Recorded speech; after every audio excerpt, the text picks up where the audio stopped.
Hai, selamat datang di channel RE. Terima kasih yang udah mau lihat video ini. Video ini saya buat untuk orang-orang yang penasaran sama kelanjutan cerita Nageki no Burei. Soalnya di anime dan di manganya masih belum tamat. Dan ini pembahasan berdasarkan LN ya. Yang belum tahu, Nageki ini cerita yang diambil dari light novel. Jadi sumber dari video ini berdasarkan light novel ya. Oh iya, di video ini saya langsung bahas di volume berbaru, volume 13. Karena volume sebelumnya sudah banyak yang bahas, samping volume 12. Tapi untuk volume 13 masih bingung mau nonton di mana. Makanya simak video ini biar bisa lanjut dengar ceritanya. Yang penasaran sama volume sebelumnya bisa dicari, sudah ada banyak konten kreator lain yang bahas. Oke, lanjut. Cerita berlanjut setelah Cray selesai menyelesaikan ujian sertifikasi level 9 dan sudah kembali ke ibu kota Zebrudia. Di sini dia ngerasa lega, karena dia berhasil melewati ujian sertifikasi level 9. Dan dari sisi Cray, dia ngerasa dia gak ngelakuin apa-apa sih. Tapi ya kan kita tahu, gimana orang-orang anggapnya si Cray ini yang paling berjasa. Bahkan partinya kayak si Kaisar dan Sarah cuma ngerasa jadi beban, karena dikendalikan saat itu dan cuma beraksi saat-saat terakhir. Makanya mereka berdua nganggep Cray kekuatannya udah di luar akal. Ya padahal semuanya cuma dari kesalahpahaman aja sih. Nah, dan di sini tuh, si Cray udah mutusin dan bilang kalau dia mundur dari ujian sertifikasi level 9. Karena Cray beranggapan, ya pasti gak lolos juga. Lagian dia juga gak pengen ikut sebenarnya.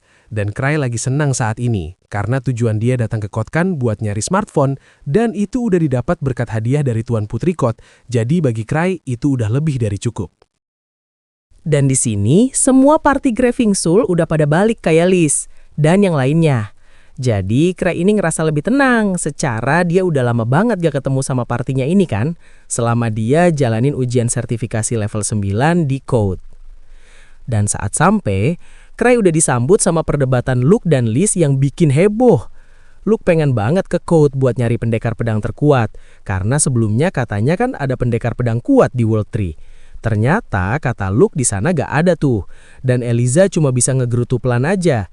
Lihat ekspresi Eliza, Cray langsung paham gimana chaosnya nih si Luke sama Liz sekelas Eliza aja sampai kayak gitu. Pasti udah kagak sehat tuh kelakuan Luke sama Liz. Untung ada Citri yang nenangin suasana. Karena ya dia juga lagi seneng karena dapat hadiah yang dibawa Cray dari Code. Citri bilang ke Luke, gak mungkin di Code ada pendekar pedang. Soalnya kan banyak yang pakai senjata jarak jauh kayak tembakan gitu.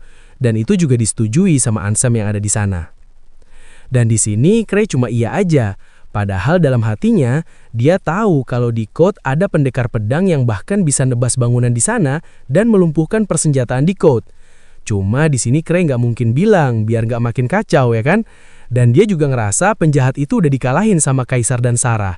Ya, Cray berpikir pasti, karena secara Kaisar sama Sarah kan hunter level 8, jadi udah pasti mudah lah. Dan Cray juga gak mau tahu nasibnya tuh para penjahat gimana. Tapi ya kita tahu sendiri kan gimana kondisinya di sana. Nah pas Cray lagi ngangguk aja, tiba-tiba Lucia tuh nyeletuk sambil kayak marah gitu. Dan mempertanyakan Cray yang sendirian tanpa partinya ikut ujian sertifikasi level 9.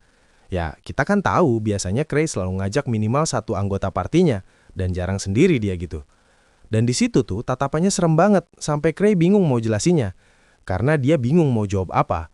Karena kan sebelumnya dia setiap ikut ujian sertifikasi kenaikan level, pasti bareng partinya. Nah, dan sebenarnya alasan Cray itu dia nggak mau ikut ke Yggdra karena Cray nggak mau nih terlibat masalah karena ulahnya Liz sama Luke di sana. Ya, walau dia kena masalah juga di Code ya kan. Cray beranggapan kalau aja nggak ada Kaiser sama Sarah, mungkin dia bisa mati. Dan di sini, Cray alasan cuma pengen istirahat aja. Tapi itu malah bikin Lucia makin curiga. Mana ada istirahat tapi sampai jatuhin satu negara ya kan, di pikirannya Lucia. Dan dari belakang, tiba-tiba Tino kayak langsung nyeletuk ngebanggain masternya sampai terkagum gitu. Dan di sini, Cray cuma kayak iya-iya aja gitu. Dan dia juga cerita kalau di sistem Code, penilaian kekuatan dia cuma 4. Tapi nggak ada yang nanggepin. Dan si Liz langsung cerita ke Cray kalau dia sama Tino berhasil manjat World Tree sampai puncak sambil nepok-nepok kepalanya Tino. Cray nanggepin sambil muji Tino. Tapi bagi Tino, itu nggak ada apa-apa ya dibanding Cray yang bisa jatuhin Code ke daratan. Ya, walau bagi Cray itu hal yang nggak disengaja, dan dia nggak ada niatan juga kan, baginya cuma kecelakaan. Dan bagi Cray lagian, siapa juga yang bisa jatuhin pulau segede gitu? Ya, di sini dia nggak sadar kan, jatuh juga gara-gara dia. Justru Cray bingung gimana cara manjat World Tree dan gimana di atasnya itu tuh nggak kebayang di pikirannya Cray. Di sini, Cray berpikir mau nyantai dulu ya. Walau bagi dia, di Code juga dia nggak ngapa-ngapain sih. Dan Cray itu sebenarnya pengen denger cerita temennya yang lain. Tapi ya gimana, dia ngerasa udah buat banyak masalah. Ditambah lagi, dia baru berpikir kalau jatuhnya Code itu karena kecerobohan dia. Dan walau di sini dia udah nyuruh Tuan Putri buat tutup mulut juga, jadi nggak akan ada yang tahu kejadiannya. Dan tiba-tiba, ada suara berat dari belakang yang sebenarnya nggak pengen didengar sama Cray. Dan pas Cray lihat, di situ udah ada Garg, si ketua asosiasi hunter cabang ibu kota.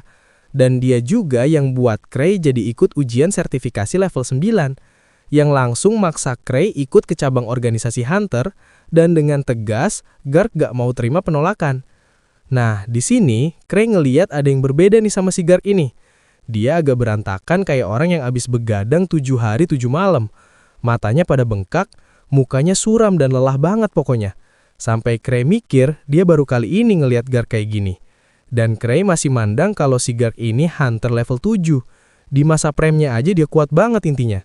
Bahkan sampai Liz dan yang lainnya pada bengong gak nyangka gitu. Nah, kalau si Garg aja sampai kayak gitu, pasti ada hal yang gawat banget nih di pikirannya Cray. Nah, ngelihat si Garg yang kayak gitu sambil garuk-garuk kepalanya, Cray pun pasrah ikut sama Garg, yang padahal biasanya dia selalu alasan kalau diajak Garg. Dan di sini, Cray ke kantor asosiasi bareng sama partinya. Dan sampai di sana, Cray sama partinya justru dikagetkan dengan pengumuman bahwa Cray kena skors. Di sini si Liz sampai kaget dan gak percaya. Cray kena skors dan mempertanyakan ke Garg. Dan Garg cuma bilang ini udah keputusan dari pusat. Karena tindakan Cray itu udah terlalu jauh dari normal gitu. Sambil silangin tangannya, sambil masang ekspresi pasrah. Di sini Cray bingung. Selama dia hidup, dia belum pernah dengar ada hunter yang kena skors. Secara hunter itu kan kayak pekerja lepas. Jadi nggak terlalu terikat sama aturan ketat.